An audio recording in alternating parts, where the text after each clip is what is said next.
Bismillah, alhamdulillah, wassalatu wassalam ala rasulillah. Assalamu alaikum wa rahmatullahi wa barakatuh. İnşallah bizning yangi darslar boshlana. Bunga qadar bizning endi yuzlab dars bo'ldi, ahiret darslari. Kishi o'lgandan boshlab, kishining joni chiquvdan boshlab, ul jon qo'ya keta. Chunki Tatarda da ham umuman boshqa musulmon millatlarida bik ko'p akiyatlar yuri, onun bo'yicha jon qo'ya keta, qo'yadir sıyır mugizine, o'giz mugizine jiyla ekan deb shulay. Shunga ko'ra biz hadislarga, oyatlarga negizlanib, olimlarning xizmatlarına negizlanib, Şuşa jon chiquvdan boshlab, qabr turmushi, qiyomat nishik jeta, dunyo nishik bita, dunyo bitir oldidan narsalar bo'la, qiyomat nishik boshlana, qiyomatda nindi hallar bo'la, mu'minlarning hali nindi, kafirlarning hali nindi, o'lchov nishik chiqa, o'lchovga amallar nishik qo'yila, nindi ravishda. Andan so'ng siratga jetdik, siratdan so'ng kirdik jannatga, ham bir dars jannat, bir dars jahannam bo'ldi, bir yillab. Mana shu aytib bizning yuzlab dars bo'ldi, ahiret darslari. Ahiret darslari bik ko'p kishilardan endi xatlar da keldi, bik ko'p kishilardan обратный reaksiya deb aytamiz endi shulay bit. Turli javoblar keldi, so'rovlar beruvchilar da bo'ldi. Boshlaganda ул qadar jannat турында ko'p bilu narsaga kerak deb aytuvchilar bo'ldi. Lekin ул narsaga kerak deb aytuvchilar da qarab borganlar ekan, alhamdulillah. Demak, kerak bo'lgan. Shunga ko'ra alhamdulillah Alloh taolo nasib etdi. Ham ул endi alhamdulillah YouTube kanalda qola, ham аны kerak bo'lgan har bir kishi kirib qaray ola, chunki bizning millatda aliga qizg'anchga qarshi oxiratga iymon bek zag'if. Chunki oxiratni bilmagan, oxiratga yo'nalmagan turmushunda ul bir qachonda haqiqatni anglamayacak. Ul bir qachonda turmushda bo'lgan so'rovlarga javob topa olmayacak. Aning baribir nindidir javobsiz qolgan so'rovlari bo'lacak. Kimdir gadillik izli, qo'ya ol gadillikdi, kimdir anda zalimlarni suga nega шулай ди, Аллаһ Тәгалә күрмимени дип шулай язучылар да булды инде. Менә шуңа күрә бик күп сорауларга җавап табыр өчен синең тормышыңда, күңелеңдә, иманыңда ахиреткә зур урын булырга тиеш. Һәм син белергә тиеш, дөнья ул менә килде дә ул китә. Дөнья ул бер мизгел. Ул бер нәрсә дә түгел. Һәм дөньяның ахиреттәге газапларны күрсәң дигән сүз без бит шул хадисләрдән, аятлардан күрәбез. Bu dünyadagi sınavlar alır bir nesede değil. Ahiretteki baylıklarını, ahiretteki lezzetler turundağına bizning nişelerisi bulgandır bilmeyim. Anda bütün programma elbitanın bizge bilgili bulganın gına, hadislerden gına kurganın, ayetlerden kurganın gına söyleşebiz. Ali Allah-u Teala bir nerse dedi, siz kişi közü kurmagan, kişinin hıyalına da kirip karamagan eybirler kütü dedi.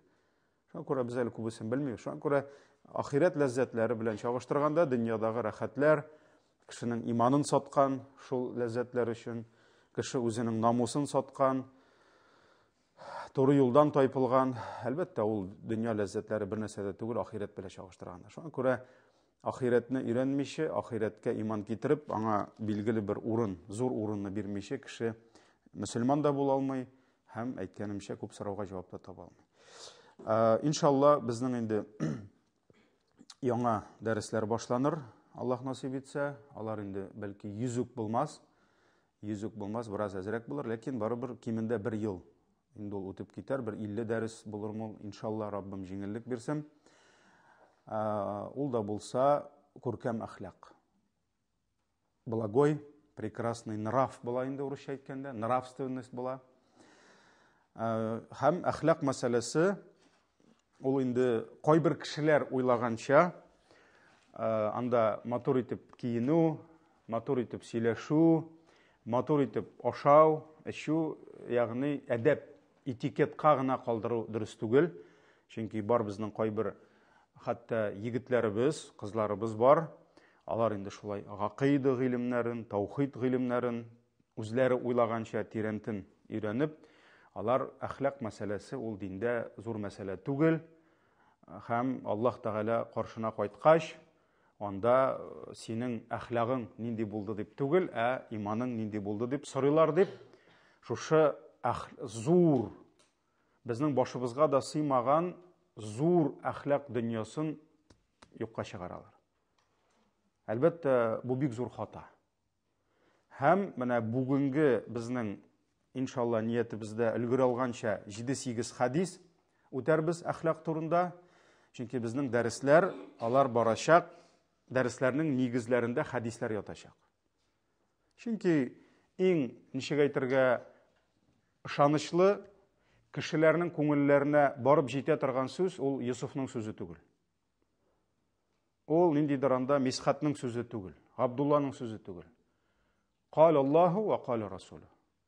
Ул 1000 ярым ел ул кагыйдә барды һәм ул шушы кагыйдәне үтәгән имамнар, остазлар, алар уңышка иреште.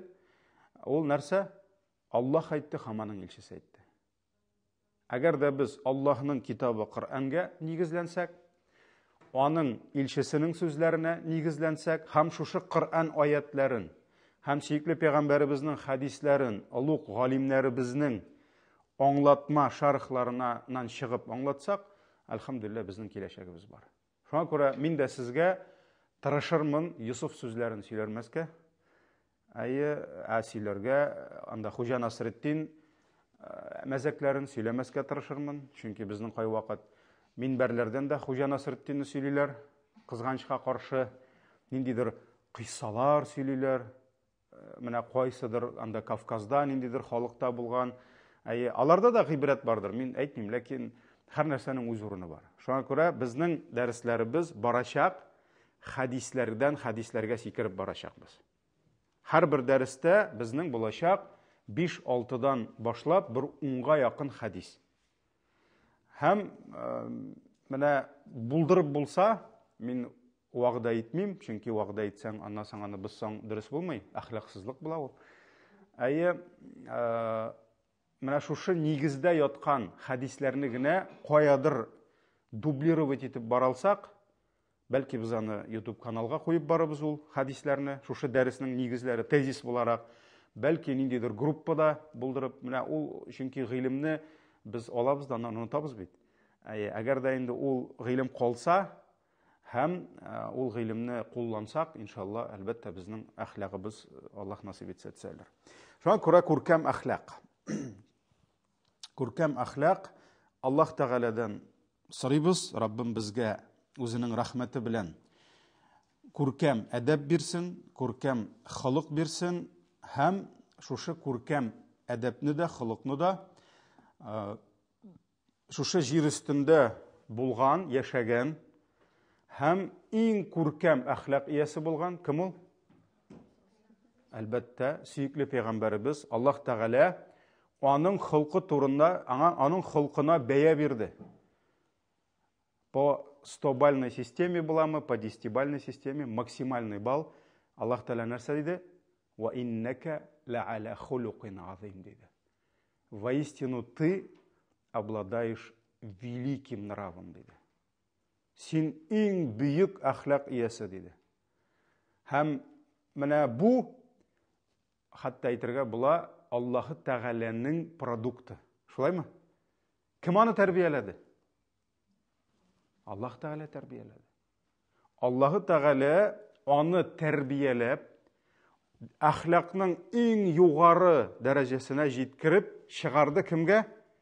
Без кешеләр арасына. Һәм сөйкле пәйгамбәребез ул безгә өйрәткән, калдырган әхлак моннан да зур әхлак, моннан да зур әдәп булырга мөмкин түгел. Шуңа күрә Аллаһ Тәгаләдән сорыйбыз, менә шушы сөйкле пәйгамбәребез саллаллаһу алейхи ва саллям безгә өйрәтеп калдырган әхлакны безгә дә Раббым бер өлешен булса да насип итсә иде. Һәм күркәм халык біз ауыз тутырып айта алабыз, ул кешенең дөньядағы бәхетенә һәм ахирәттәге бәхетенә иң зур сәбәпләрнең берсе булып тора. Әгәр дә кеше күркәм, үзенең холкын күркәмләштерә алса, сөйкле пәйгамбәребезнең мәдрәсәсендә, бу аның дөньяда бәхетле булуына һәм ахирәттә бәхетле булуына зур сәбәп булачак. Һәм күркәм холык сәбәпле, күркәм әдәп сәбәпле мөселман күпме хәерлелекләргә ирешә. Моны дәрестә генә сөйләп бетереп булмый. Моның җимешләре, моның тәмле бүләкләре аны сөйләп бетерлек түгел. Һәм без хәтта әйтә алабыз, дин, Аллаһның дине ул әхлак. Менә Аллаһның дине, дин бит инде ул зур бер система. Ул шулай бит, ул бит монда намаз укугына, монда ураза тотугына түгел, фикх кына да түгел, ул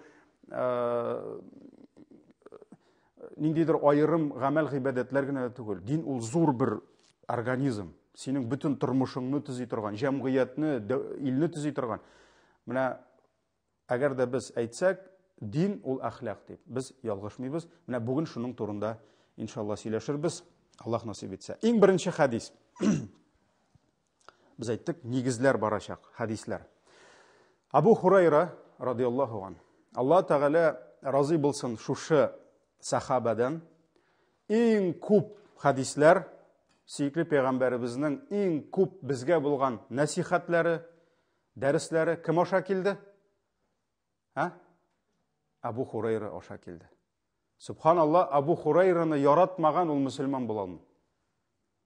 Әле Абу Хурайра турында безнең айрым ничәнчедер дәрестә сүзләр булачак, ничек ул үзенең әнисе белән әлхәмдүлилләh дингә килде. Менә шуның турында сөйләшәчәкбез. Абу Хурайра радиллаһу анһу әйтә: Суила Расулуллаһ алейхиссалату вассалам ан аксари ма юдхилун нас аль-джанна. Бер вакыт сөйкле пәйгамбәребездән сорадыларды, иң күп кешеләрне җәннәткә нәрсә кертәчәк дип. Иң күп кешеләр җәннәткә нәрсә сәбәпле керәчәк? Биргән садакалары сәбәплеме? Биргән закатлары сәбәплеме? Әйткән зикр тәсбихлары сәбәплеме? Укыган намазлары сәбәплеме? Һәм Пәйгамбәр саллаллаһу алейһи ва сәллям әйтте, иң күп кешене җәннәткә кертә ике нәрсә диде. Ике нәрсә. Тaqvallohi ва хуснул хулук диде. Беренчесе, Аллаһ Тәгаләгә тaqва булу. Хәзер әйтеп китәрмен нәрсә ул тaqвалык. Икенчесе, хуснул хулук. Кешенең матур, күркәм әхлагы диде. Менә шушы ике әйбер сәбәпле күпчелек кеше җәннәткә керәчәк. Тaqвалык, Аллаһыга тaqва булу һәм күркәм хулук. Бу хадис Имам Тирмизи риваятында килә. Моны галимнәребез хасан дәрәҗәсендә дип әйтте. Менә шулай итеп, сөйкле пәйгамбәребез саллаллаһу алейхи ва саллям җәннәт юлында төп уртада ике әйберне куйды, ике сыйфат. Тaqвалык һәм күркәм хулук. Нәрсә ул тaqвалык? Богобоязненность. Әйе, бик күп китапларда, хәтта Коръән тәфсирләрендә иттақуллаһ дигән сүзләрне, Коръәндәге шушы тaqвалыкка чакырган аятларны күп вакытта бойтесь Аллаһа дип килә, Аллаһтан куркыгыз дип. Ләкин тaqва сүзе ул курку түгел. Асылда тaqва сүзе саклану. Остерегайтесь. Получается, остерегайтесь кого? Аллаһа булып чыга. Шулай бит, Аллаһтан саклан. Ничек саклану? Узакка сүзмичә аңлатырга тырышам. Менә бар шундый бер әйбер, аның сиңа зыяны тиергә мөмкин. Һәм син шушы әйбернең сиңа зыяны тимәсен өчен нишлисең? Үзең белән шул әйбер арасында киртә куясың. Ты устанавливаешь преграду, забор между тобой и между тем, чего ты опасаешься.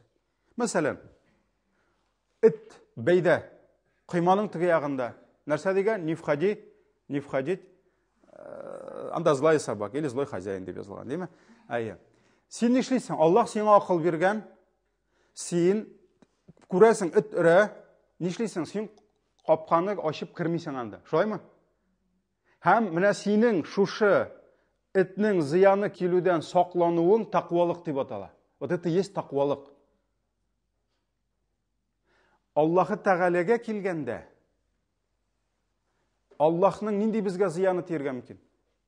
Аллаһ, аның бер исеме Ан-Нафи', Аллах тот, который причиняет пользу, то есть дает пользу, әлі тағын бір есімі бар, нендей? Аддар. Аллах может причинить вред. Чөнки любая польза и любой вред от кого? Аллах Тағалада. Әгәр дә сиңа ауру килде икән, Аллах теләмәсә киләме ул? Килмей. Син тайып, йығылып, Алла сакласын, аяғыңны сындырдың икән, Аллах теләмәсә буларымы ул? Булмый. Әйе, аның сәбәпләре бардыр, төрле бардыр, ләкин без аның турында сөйләшмәйбез. Аллаһы һәрбер файда, һәрбер зыян Аллахтан. Бу тәкъдир, бу безнең иманыбыз Аллаһка. Ләкин монда әле аның турында гына түгел. Без Аллаһның ачуыннан һәм газабыннан куркабызмы? Кемдә гарантия бар? Аллаһ Тәгалә аны җәһәннәмгә атмас дип. Беркемдә дә юк. Кемдә гарантия бар? Аллаһ Тәгалә аны бу дөньяда һәлак итмәс. Аңа авыр сынау бирмәс. Аңа бәлә каза бирмәс дигән, аны газапламас дигән берәр кешедә гарантия бармы? Юк. Димәк, без Аллаһ Тәгаләне яратабыз, Аллаһ Тәгаләдән хәерлелек көтәбез, ләкин без Аллаһтан куркабыз, чөнки аның бар ачуы, бар аның газабы. Менә шушы Аллаһның ачуы һәм газабына төшмәс өчен без нишлибез? Мы устанавливаем забор. Кыйма тотабыз. Менә бу кыйма тақвалык дип атала. Нәрсә ул Аллаһның ачуыннан һәм газабыннан саклана торган кыйма? Ике бер. Аллаһның әмерләрен үтә, фарызларын үтә, харамнардан тыел. Димәк, кешенең Аллаһ Тәгаләнең әмерләрен үтәүе, тыйганнарыннан тыелуы, бу нәрсә дип атала? Бу тақвалык дип атала. Шуңа күрә Коръәндә Аллаһ Тәгалә иттақуллаһ дип әйтә икән, Аллаһка тақва булыгыз дип, ул бойтесь Аллаһка гына түгел. Бу нәрсә дигән сүз? Остерегайтесь гнева и наказания Аллаха. Посредством чего? Посредством выполнения Его приказов и остерегания Его запретов. Шуңа күрә Аллаһның әмерләрен үтәгез, тыйганнарыннан тыелыгыз. Менә бу беренчесе тақвалык. Галимнәребез әйтте, сөйкле пәйгамбәребез әлеге хадистә ике әйберне кушты. Шушы ике әйберне үтәсәң, иң күп кеше җәннәткә керәчәк шушы ике әйбер белән. Беренчесе тақвалык. Тақвалык Аллаһның әмерләрен үтәү, тыйганнарыннан тыелу. Бу нәрсә дигән сүз? Бу синең Аллаһ белән араңны төзәтү. Это твои отношения с кем? Создателем. То есть пәйгамбәребез нәрсә диде? В первую очередь, если хотите в рай, исправьте свои отношения с Аллахом. Постройте отношения с Аллахом. Нәрсә ул Аллаһ белән отношения? Тақвалык. Намазларыңны ука. Уразаңны тот. Гыйбадәтеңне кыл. Аллаһка шөкер ит. Сынау килсә сабыр ит. Бу синең тақвалыгың. Тақвалык белән син Аллаһ белән араңны төзәтәсең. Ләкин җәннәткә керер өчен Аллаһ белән араны төзәтү генә җитәме? Минем намазларым әйбәт. Әнисе рәнҗи. Әтисе рәнҗи аңа. Минем уразаларымда тәртип. Әйтик, семьясын карамый. Хатын-кыз иренә итагать кылмый. Күршесен рәнҗетә. Аллаһ җәннәткә керер өчен Аллаһ белән генә араны төзәтү җитәме? Юк. Икенчесе нәрсә? Хуснул хулук, күркәм хулук. Галимнәребез әйтте, вот твой благой нрав, твоя нравственность, это и есть твои отношения с его созданиями. С его Шуңа күрә, маркер юк. Шуңа күрә тақвалык Аллаһ белән арабызны төзи. Әхлак, нәрсә ул әхлак? Это твои прекрасные отношения с созданиями. Даже давайте нитмик, кешеләр белән генә дип шикләмик. Кешеләр алар әз генә. Со всеми творениями Аллаһ. Менә бу синең халкың, әхлак. Менә как раз әхлак фәне ул сине Аллаһы Тәгаләнең мәхлуклары белән араңны төзергә өйрәтә. Әхлак шуны төзи. Шуңа күрә тақвалыгыңны төзисең, Аллаһның әмерләрен үтәсең, тыйганнарыннан тыеласың, холкыңны төзисең, монда холыкка кергән кешеләр белән араңны төзәтү, монда кергән фәрештәләр бармы? Мәсәлән, Пәйгамбәр саллаллаһу алейһи ва сәллям әйтте, әгәр дә сарымсак яки суган ашасаң, нәрсә диде? Мәчеткә барма диде. Чөнки Аллаһның фәрештәләре дә кешеләрдән күргән то, что неприятно людям, неприятно и ангелам дейді. Қарағыз, хатта кімгәдір кішінің бұрыны сезмәсә дә, сен фәрештәләрне хөрмәт итәсең. Фәрештәләрдән ояласың сен, мәсәлән. Шуңа күрә бу синең әхлагың. Бу синең күркәм хылқың, менә бу әйберне дөрес аңларга кирәк. Шуңа күрә истә калсын өчен, менә кеше, бу кеше, инсан. Шулай бит инде. Кеше Пәйгамбәр саллаллаху алейхи ва саллям әйтте, җәннәткә керер өчен ике әйбер диде. Тақвалык. Димәк, нәрсә ул тақвалык? Синең Аллаһ белән булган араңны төзәтү. Ягъни тақвалык Аллаһ Тәгалә белән араңны төзәтү. Син ясыйсың, менә бу мөнәсәбәтең синең идеальный булырга тиеш җәннәткә керер өчен. Ә икенчесе әхлак. Шулаймы? Әхлак монда керә Аллаһның мәхлуклары. Ягъни монда кешеләр керә, фәрештәләр керә, җиннәр керәме? Керәме? Керә. Мәсәлән, нинди мисал тиз генә? Җиннәр белән. Әйе, мәсәлән, кайнар су сипмәскә. Мәсәлән, бик матур мисал булмаса да, Пәйгамбәр саллаллаху алейхи ва саллям тыйды, мәсәлән, шүлдә ояларга йомыш үтәргә. Ни өчен? Чөнки анда хайваннар бар, һәм кемнәр яши? Җиннәр яши. Анда синең кардәшләрең яши, ә син киләсең дә йомыш үтисең. Матур түгел, дөрес түгел. Карагыз, исламның әхлагы кешеләр белән генә түгел. Субханаллах, берите шире, берите выше. Җиннәрнең дә хакларын үтәргә. Хайваннар керәме?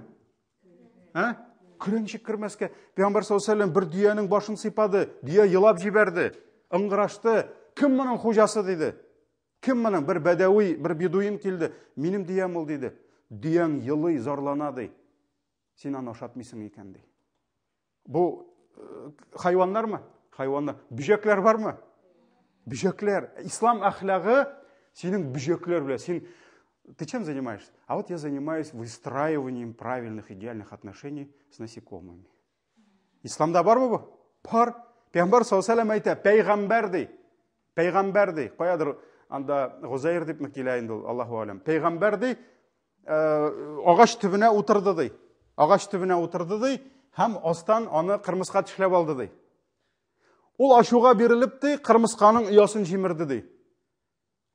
А при чем монда семейство муравья? Целые, тысячи, миллионы муравьев. Аны ничә кырмыска тешләде? Берәү, соң изләп тапты, шуның белән выясняй отношения. Кирәкми аның оясы. Аллаһы Тәгалә нишләде? Вахый иңдерде. Шушы пәйгамбәргә. Һәм нәрсә диде? Аллаһ Тәгалә упрекнул этого пророка. Һәм нәрсә диде? Бер кырмысканың гаибы белән нигә син бөтен аның оясын тармар иттең диде. Шуңа күрә карагыз, даже с насекомыми. Кешеләргә килгәндә бөтен кешеләрне ала. Мәсәлән, без әйтә алабызмы, ислам әхлагы ул мөселманнар белән генә булган арабызны төзәтә дип? Юк, без яшибез мөселманнар белән генәме? Юк, безнең күршебез бар. Ул мөселман түгел. Безнең ниндидер туганыбыз бар. Ул мөселман түгел. Кемнеңдер әтиянисе мөселман түгел. Ләкин ислам әхлагы мөселман булганнар һәм мөселман булмаганнар белән дә безнең арабызны төзәтә. Чөнки җәннәткә керер өчен алары да кирәкме? Җәннәткә керер өчен шибен белән дә дөрес итеп яшәргә кирәкме? Кирәк. Җәннәткә керер өчен күршеңдәге кафир белән дә, атеист белән дә дөрес итеп яшәргә кирәкме? Кирәк. Сине шул күршең җәһәннәмгә кертергә мөмкин. Җәһәннәмгә кертергә мөмкин күршең. Кемнеңдер имансыз әтисе, әнисе ул алар белән дөрес мөнәсәбәттә булмаган сәбәпле, булмау сәбәпле җәһәннәмгә кертергә мөмкин. Хотя аның монда, может быть, нормальныйдыр намазлары, гыйбадәтләре. Менә шуңа күрә әхлаксыз җәннәткә кереп булмый.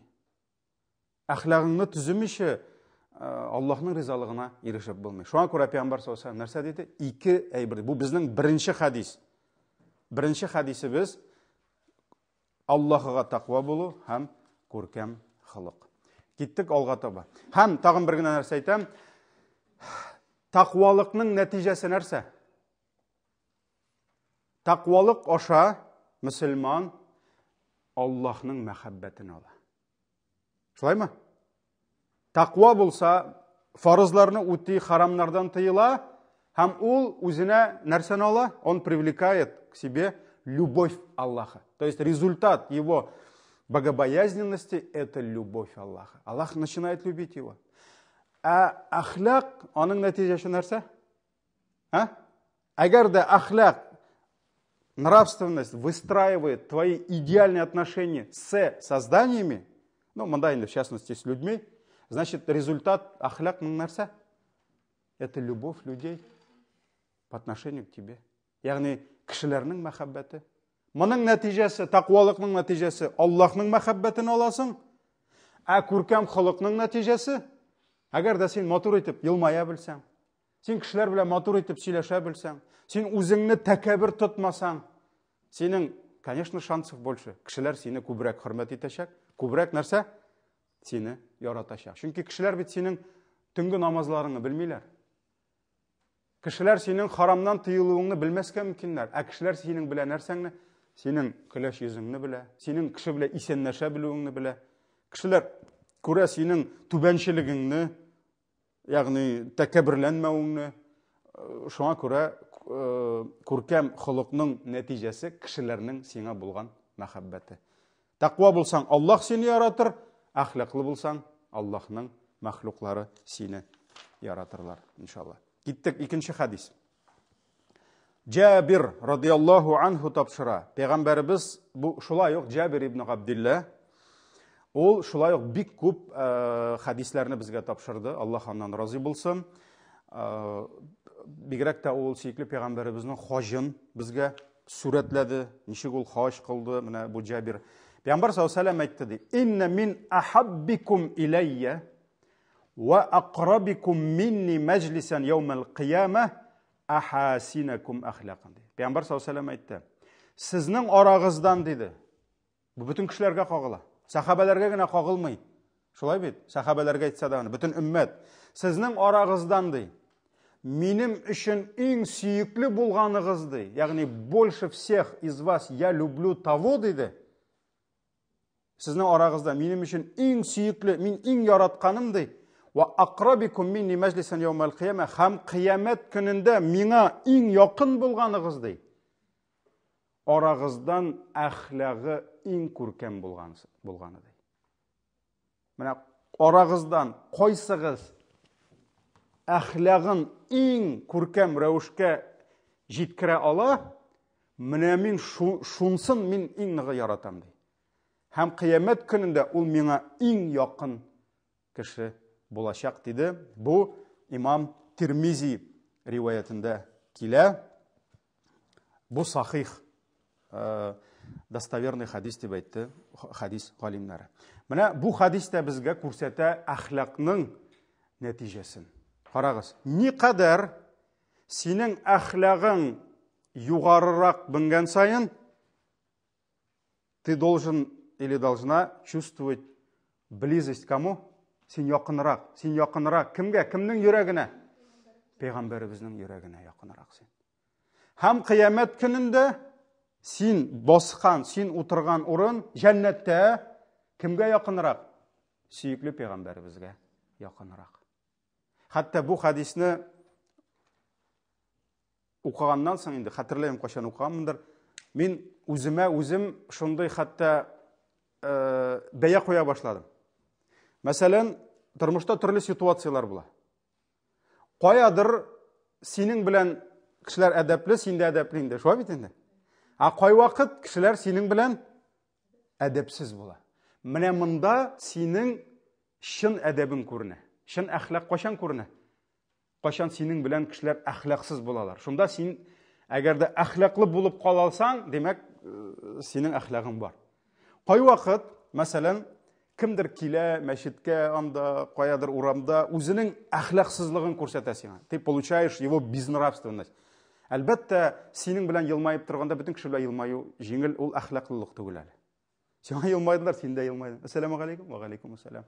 Берсе сиңа әйтсә, Аллаһның ләгънәте булсын дисә, сиңа Аллаһның рәхмәте булсын дисәң, это другой.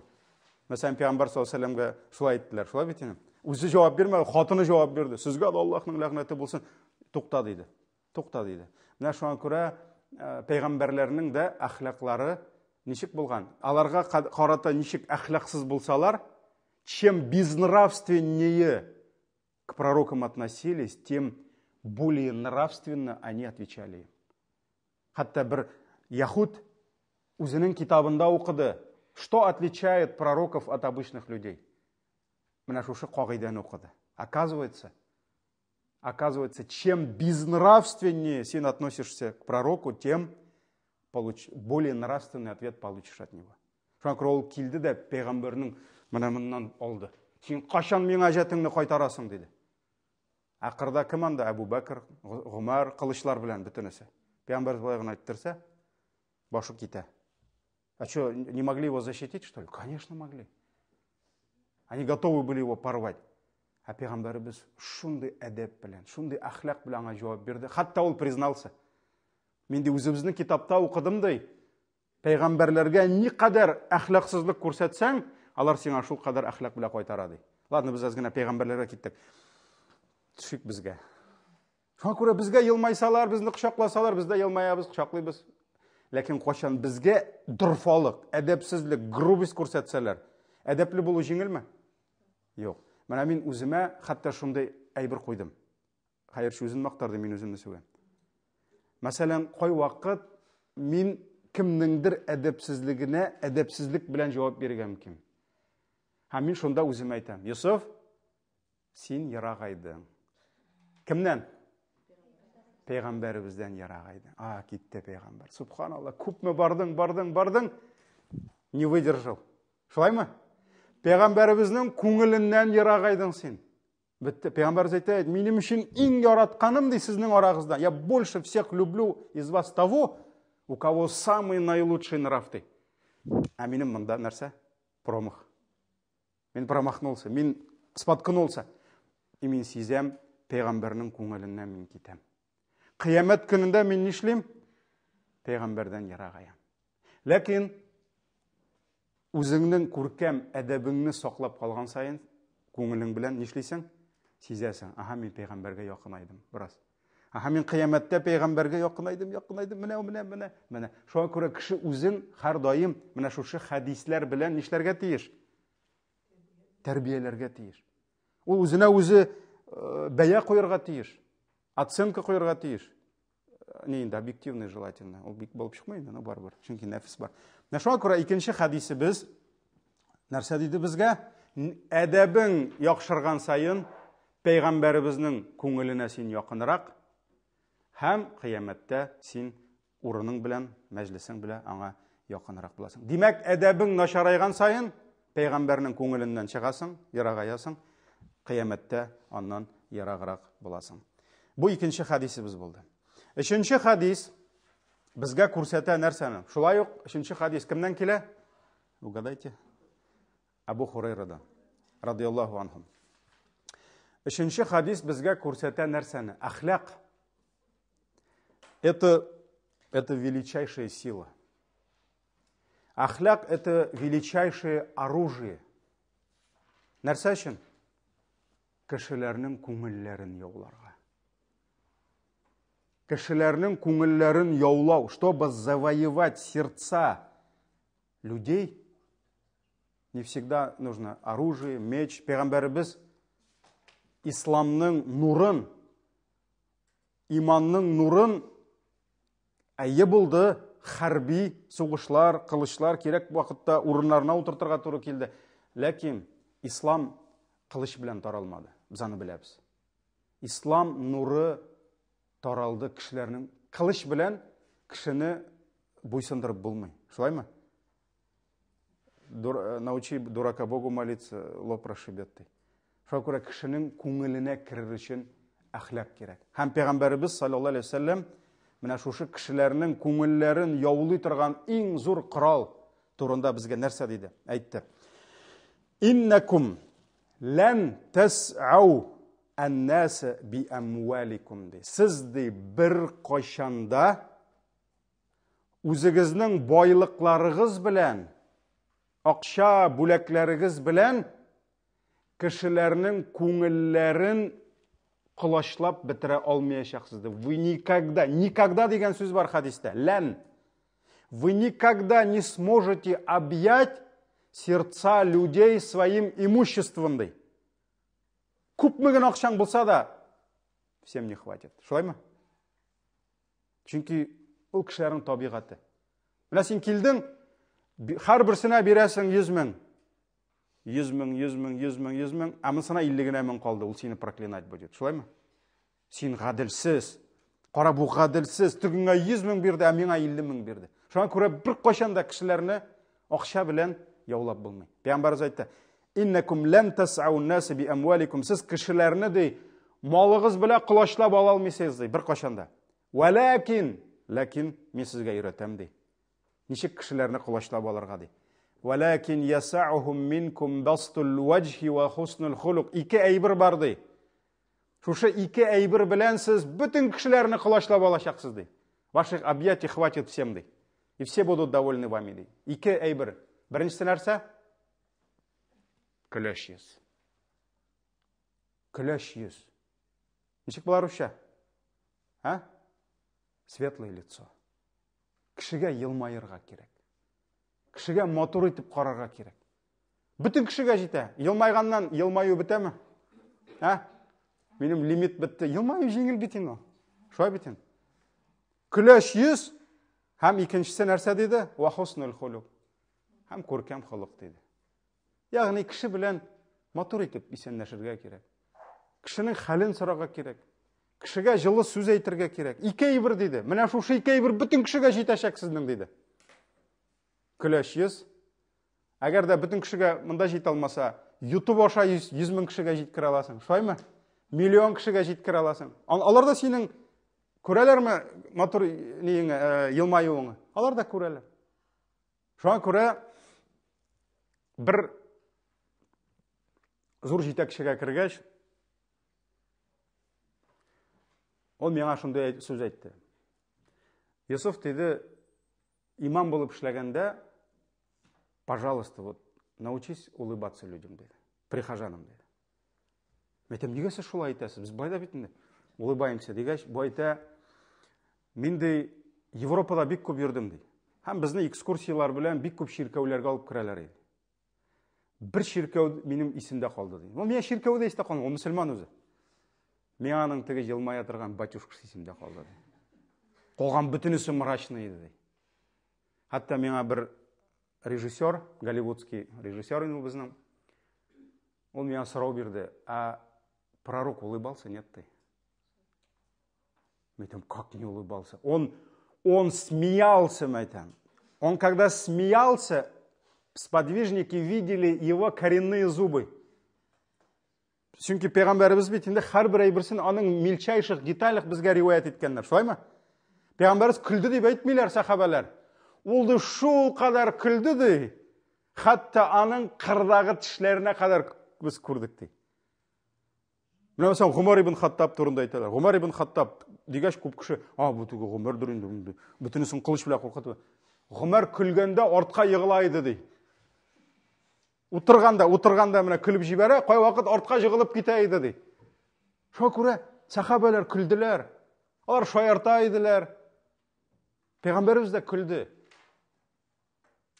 Мин аңа шул хадисларны ирештергәч ул аптырап калды.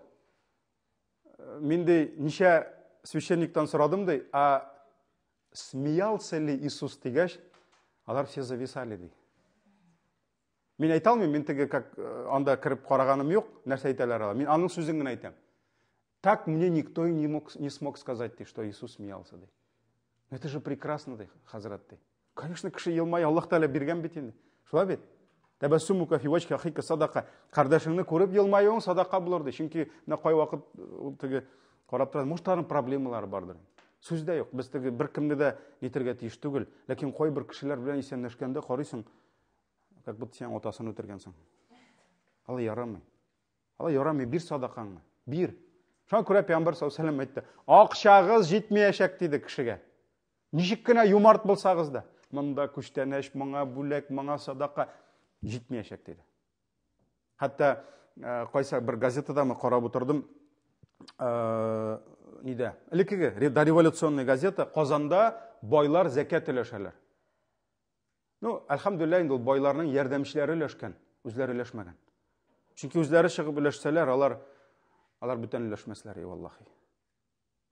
Казанда фақирләргә, хәерчеләргә зәкәт өләшкәндә нинди генә ләгънәт сүз ишетмәгәннәр. Менә аны прямо ниләр язалар. Безнең ниләр журналистлар, шушы үзебезнең публицистлар булган бит инде, татар зыялылары. Алар язалар, ничек итеп байлар зәкәт өләштеләр. Чөнки берәүгә яхшырак эләккән, берәүгә начаррак эләккән, ул бит инде тегесенә генә карый. Шулаймы? Менә ул минем кебек хәерче түгел, минем хәлем авыррак, а миңа шуны бирде, җүнсез бай. Быел бөтенләй хәерчеләнгән бу байлар. Ни дигән хәерчеләнгән түгел. Саранланган булар, бигрәк скупой булар дип, менә шулай сүгеп кайтып киткән. Ярый, байлар үзләре таратмаган. Таратсалар бүтән гомеремдә буларга бирмим дип китерләр. Шулай бит. Менә шуңа күрә ул акча белән кешене алып булмый. Ләкин көләш йөз һәм күркәм холык. Хәтта Абдулла ибн Гумар, бул инде Гумар ибн Хаттабның улы, ул нашид, мөнәҗәт бар бит инде, анашид. Ул шулай нашид әйтә торган булган улына. Ну инде нараспев. Я бунайя иннал бирра шай'ун hayyin, ваджхун талиқун ва каламун лайyin. Ул әйтә торган булган, эй улчыгым минем дигән. Кешеләргә булган изгелек бик җиңел дигән. Благочестие к людям очень легкое дигән, легко делать дигән. Нәрсә ул дигән? Ваджхун талиқун, ул синең көләш йөзең дигән, ва каламун лайyin, и мягкое слово дигән. Йомшак сүзең дигән. Көләш йөзең, йомшак сүзең. Кешеләргә яхшылык кылу җиңел ул дигән. Менә шуңа күрә Аллаһ Тәгалә кешеләргә синең тәэсиреңне җиңел әйткән. Не надо всем деньги раздавать.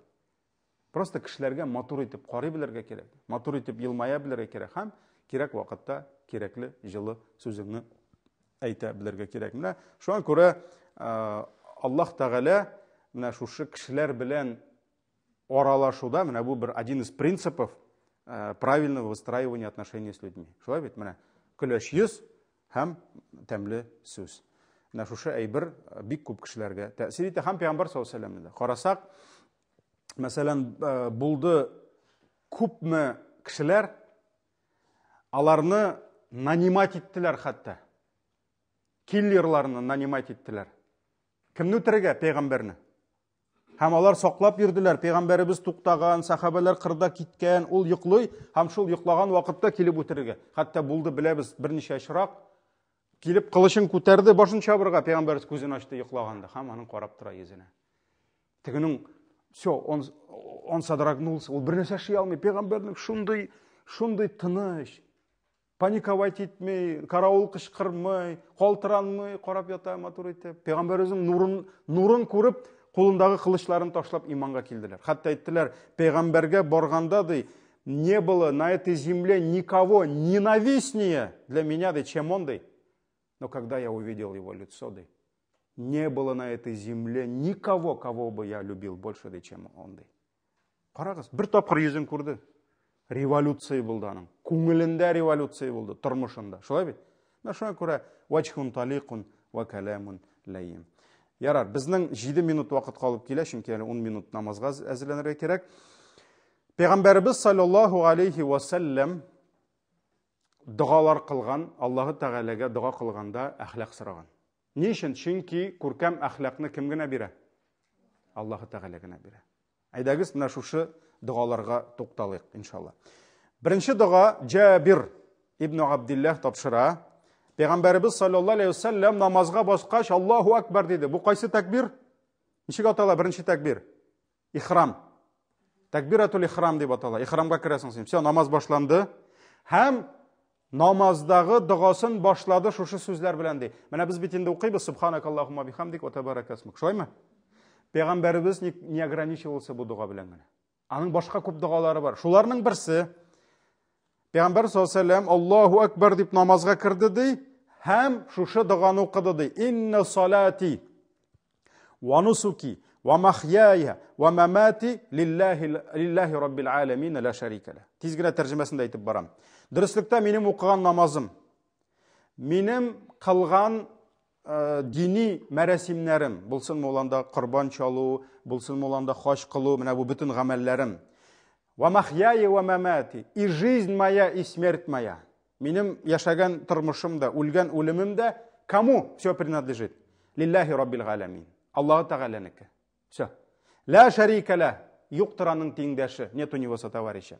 Ва бидалика умирту ва ана минал муслимин. Миңа шушы әйбір әмір етілді. Это было велено мне. Хам мин ең бірінші Аллаху Тағалаға бұйсынған мұсылман дейді. Дальше кеттік. Аллахумма хдини, Пейғамбар айтып тұрған болған. Аллахумма хдини ли ахсанил ағмал ва ахсанил ахлақ. Я Аллах, наставь меня, күндір мені, нәрсәгә? Ең күркәм ғамәлләргә һәм ең күркәм ахлақларға. Наставь меня на самые наилучшие дела и на самые лучшие нравы. Миңа күндір мені, насип ет миңа ең яхшы ғамәлләрне, ең күркәм ахлақларны. Ла яхди ли ахсаниха илля ант. Хам никто не может наставить никого на наилучшие дела и на наилучшие нравы, кроме тебя. Синнән башка күркәм ахлак һәм күркәм гамәлләр беркемдә бирә алмый. Вақини һәм сакла мине. Сакла мине. Сайи ал-аъмали ва сайи ал-ахлак. Сакла мине яман эшләрдән һәм яман хылыклардан. Ла яқи сайиаха илля ант. Чөнки яман ғәмәлләрдән, яман әхлақлардан синнән башка беркемдә саклый алмый. Менә шулай итеп Пәйгамбәр саллаллаһу алейһи ва саллям ике әйбер сорады. Шулаймы? Миңа хәерле гамәлләр бир диде, күркәм, һәм күркәм хылыклар бир диде. Күркәм хылыклар алар синең менә шушы әхлакта булган бөтен сыйфатлар. Һәм синнән башка күркәм гамәлне дә Аллаһу Тәгалә сиңа насип итми икән, бер яхшы эш эшләй алмыйсың. Шуңа күрә сахабалар килделәр Пәйгамбәр саллаллаһу алейһи ва саллямга, нәрсә диделәр? Әгәр дә Аллаһ Тәгалә безгә насип итмәгән булса, арабыздан беребездә намаз да укымас иде, садака да бирмәс иде ди. Нигә син хәерле эш эшлисең? Аллаһ сиңа насип иткән. Шуңа гына. Шуңа күрә миңа күркәм гамәлләр бир, яхшы күркәм әхлаклар бир, чөнки синнән башка буларны беркем дә бирә алмый. Һәм сакла мине яман гамәлләрдән, сакла мине яман хылыклардан, синнән башка бу әйберләрдән беркем дә саклый алмый. Бу хадис имам Ан-Насаи риваятында килә, галимнәребез бу хадисне сахих дип әйттеләр. Менә бу дуга кашан кылынды? Пәйгамбәрбез кашан кылды? Намазның башында. Шулаймы? Фатиха сүрәсен укыр алдыннан. Шуңа күрә бу дуганы өйрәнеп кулланыгыз намазда. Икенчесе өч кенә дуга, хәр өлгерәбез. Икенчесе Зияд ибн Илака тапшыра үзенең абыйсыннан. Пәйгамбәр саллаллаһу алейһи ва саллям әйтте ди. Шундый дуга кылайды ди. Аллаһумма инни аъуду бика мин мункаратил ахлак. Я Раббым, сакла мине яман хылыклардан. То есть Аллаһ Тәгаләнең илчесе әйтте, нәрсә диде? Спаси меня от мункарат, то есть от предосудительных. Предосудить мункар. Мункар это то, что было Аллаһ Тәгалә осуждает. Нашушы яман хылыклардан сакла. Ла мин мункаратил ахлaqi вал аъмали вал ахва. Я Раббым, сакла мине яман хылыклардан, яман эшләрдән һәм яман ахва, ягъни хава, нәфеснең гамәлләреннән сакла дип, өч әйбердән сакла мине дип Пәйгамбәр саллаллаһу алейһи ва саллям әйтә торган булган. Бу икенче дуга, Тирмизи риваятында килә монсы. Шулай ук сахих хадис. Һәм өченчесе Абдулла ибн Масгудтан килә. Абдулла ибн Масгуд әйтә, Пәйгамбәр саллаллаһу алейһи ва саллям шундый дуга кылайды дип, бусы иң кыскасы, иң җиңеле. Аллаһумма ахсанта халqi фа ахсин хулуqi. Моны инде бөтенегез дә ятлый ала. Моның мәгънәсе Аллаһумма ахсанта халqi, я Раббым, син минем халкым. Халык нәрсә ул? Твоя внешность. Твое создание, твоя внешность. Менә аягың, кулың, күзең, борының, йөзең, авызың, тешең. Я Раббым, син минем халкымны, тышкы кыяфәтемне матур кылдың. Фахасин хулуqi, һәм минем фахсин хулуqi, минем халкымны да матур кылсаң иде. Карагыз, халык белән хулук бер сүздә, бер тамырдан килә. Шулаймы? Халык это твоя внешность, а хулук это твой нрав. Синең ичке халәтең. Шулаймы? Ягъни минем тышымны матурлаган кебек, минем ичемне дә матурла дибез. Шулаймы? Аллаһумма ахсанта халqi фа ахсин хулуqi. Иншалла бу дугаларны да куярга тырышырбыз. Нидә шул, может, оста инде описаниедә иншалла.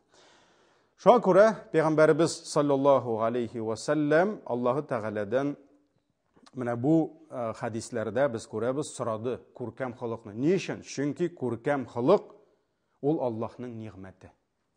Һәм бу нигъмәтне Аллаһы Тәгалә үзе теләгән бәндәләренә насип итә. Һәм Таус ибн Кейсан рахимахуллаһ әйткән, менә бу кешеләрдә булган әхлак дигән, әхлак, карагыз. Әхлак бар, это множественное число. Бар хулук, хулук. Татарча холык була, шулаймы? Ә бар шуның множественный әхлак. Әхлак. Ягъни хулук нрав, а әхлак это нравы. Шулаймы? Шуңа күрә әхлак ул күплек санда. Шуңа күрә Таус ибн Кейсан әйткән, дөрестлектә менә бу әхлаклар, әхлак, ягъни холыклар, булар ди Аллаһы Тәгаләдән бирелгән бүләк ди.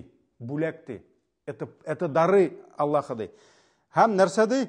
Ямнахуха Аллаһу ман яшаъу мин ибади. Аллаһы Тәгалә үзе теләгән бәндәләренә шушы әхлакларны насип итә ди. Насип итә ди. Әгәр дә Аллаһ бер бәндәсенә хәерлелек теләсә ди, если Аллаһ пожелает кому-либо из рабов блага, нәрсә ди? Аңа күркәм холык бирә ди. Демәк, әгәр дә Аллаһ Тәгалә бер бәндәсенә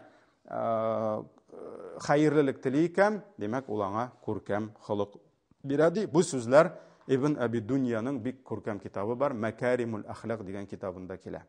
Һәм Абдулла ибн Масғудның сүзен әйтәм дә, дәресне тамамлыйм бүгенгә. Абдулла ибн Масғуд ул зур сахаба, иң галим сахабаларның берсе, Абдулла ибн Габбас, Абдулла ибн Масғудлар име, радиллаһу анху. Ул әйткән: "Инналлаһу тәгалә қасама бәйнәкум әхлакакум кама қасама бәйнәкум арзакакум" ди. Аллаһы Тәгалә сезнең арагызда ди, ризыкларыгызны бүлгән кебек ди. Кемгә күпме ризык, кемгә күпме яшәү, кемгә күпме бала, кемгә күпме акча, кемгә күпме нәрсә биргән. Шулай бит инде, саулык, сәламәтлек. Менә шушы ризыкларыгызны бүлгән кебек, Аллаһ сезнең арагызда әхлакларыгызны да бүлә ди. Ризыклар бөтенебезнең дә бер төслеме? Юк. Әхлаклар бер төслеме? Әхлаклар да бер төсле түгел. Менә шуңа күрә киләсе дәресебез нинди принциплар белән, нинди кагыйдәләр белән кеше әхлакны эзләргә тиеш. Иншалла шуннан башларбыз, чөнки аның кагыйдәсе ризык белән бер. Менә син исламда ничек ризыкны эзләсәң, ризыкны арттыру өстендә эшләсәң, нәкъ шулай син эшләргә тиеш халкың өстендә һәм халкыңны арттыру, күркәмләштерү өстендә. Иншалла Раббым насип итсен. Субханакаллаһумма бихамдик, ашһаду ан ла илаһа илля анта, астагфирука ва атубу илейк. Ассаламу алейкум ва рахматуллаһи ва баракатуһ.